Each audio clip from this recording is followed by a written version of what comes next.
Je m'appelle Guénoëlle de Quérette, je travaille depuis 15 ans dans les études de public. J'ai d'abord travaillé pendant 10 ans dans des gros instituts internationaux, davantage pour des entreprises. Et depuis 5 ans, je travaille aussi beaucoup pour des organisations culturelles. J'ai créé il y a 3 ans mon agence qui s'appelle Semiotips et qui se spécialise notamment pour ces organisations sur des problèmes d'identité. En parallèle de ça, j'ai repris les chemins de l'université il y a 10 ans. J'ai fait une thèse de doctorat consacrée aux identités visuelles de musées, et c'est donc fort de ces deux expériences professionnelles et universitaires que j'ai publié en mai 2019 un ouvrage qui s'appelle L'identité visuelle à l'ère des marques, qui est publié à la Documentation française avec le soutien du ministère de la Culture. Et cet ouvrage en fait avait 3 objectifs. Le premier objectif, c'était de comparer l'histoire et les signes actuels de 6 musées en France et aux États-Unis, en partant du principe que finalement on avait entre la France et les États-Unis des cultures distinctes et que du coup c'était intéressant de voir comment est-ce que ces identités évoluaient.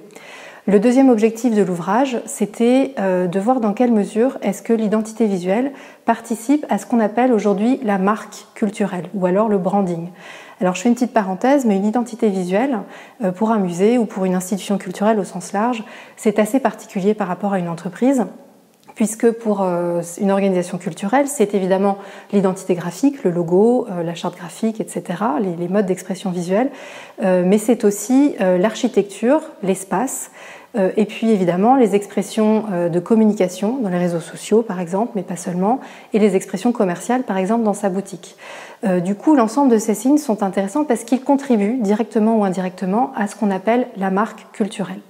Et puis le troisième objectif de l'ouvrage, qui était essentiel, c'était d'aboutir à la proposition d'une méthode et à des outils qui puissent servir aux organisations culturelles à la fois pour concevoir, pour évaluer et puis pour piloter leur identité visuelle et plus largement pour leur marque culturelle. Alors pendant très longtemps, on a considéré qu'une marque, qu'elle soit commerciale ou culturelle, c'était quelque chose qui appartenait à l'organisation. C'était finalement sa stratégie. Aujourd'hui, depuis une dizaine d'années, on considère qu'en réalité, la marque, c'est un patrimoine immatériel qui est partagé entre l'organisation, l'émetteur, et ses publics, c'est-à-dire les récepteurs. Et donc que pour construire et piloter une marque, il faut forcément s'intéresser aux destinataires, parce que ce sont eux finalement qui vont interpréter et remotiver le sens des signes qui sont émis par l'organisation.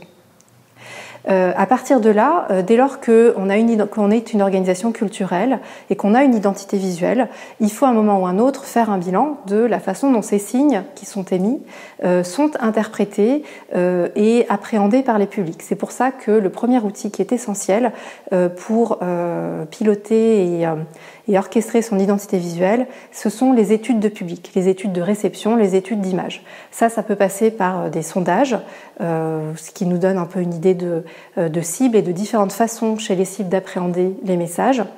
Mais ça peut aussi passer par des études qualitatives, des focus groups, des groupes de discussion par exemple, qui permettent vraiment d'approfondir l'imaginaire qui est généré par les signes de l'organisation.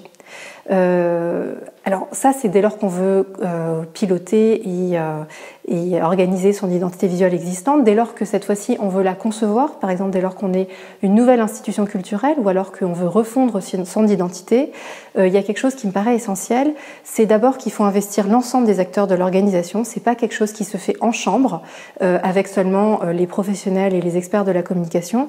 L'identité visuelle, c'est un patrimoine qui est partagé dans l'organisation culturelle, donc il faut les investir et il faut aussi investir les publics. Et c'est pour ça qu'il faut mettre en place des méthodes de co-conception, des méthodes co-créatives. Par exemple, vis-à-vis des publics, ça va être des workshops qui permettent d'amener les publics à explorer la façon dont ils vont projeter l'organisation culturelle dans l'avenir. Quelle est la tonalité d'expression, quel est le style, quelle est la patte finalement qu'ils veulent voir chez cette organisation et qui va finalement les toucher. Alors, une identité visuelle forte pour une organisation culturelle, c'est quelque chose de très puissant, puisque c'est quelque chose qui va finalement permettre à cette organisation d'avoir un impact auprès des publics. C'est quelque chose qui va attirer l'attention. Par exemple, un passant dans la rue, il va être attiré par une affiche parce que la ligne graphique est forte, parce qu'il y a un logo éventuellement qui est assez impactant. Le deuxième intérêt d'une identité visuelle forte, c'est que ça va créer aussi une relation avec le public. Au-delà d'attirer son attention, on va finalement créer un lien avec lui et le passant ou le visiteur ou l'abonné va finalement reconnaître régulièrement les signes et ça va créer une tonalité relationnelle.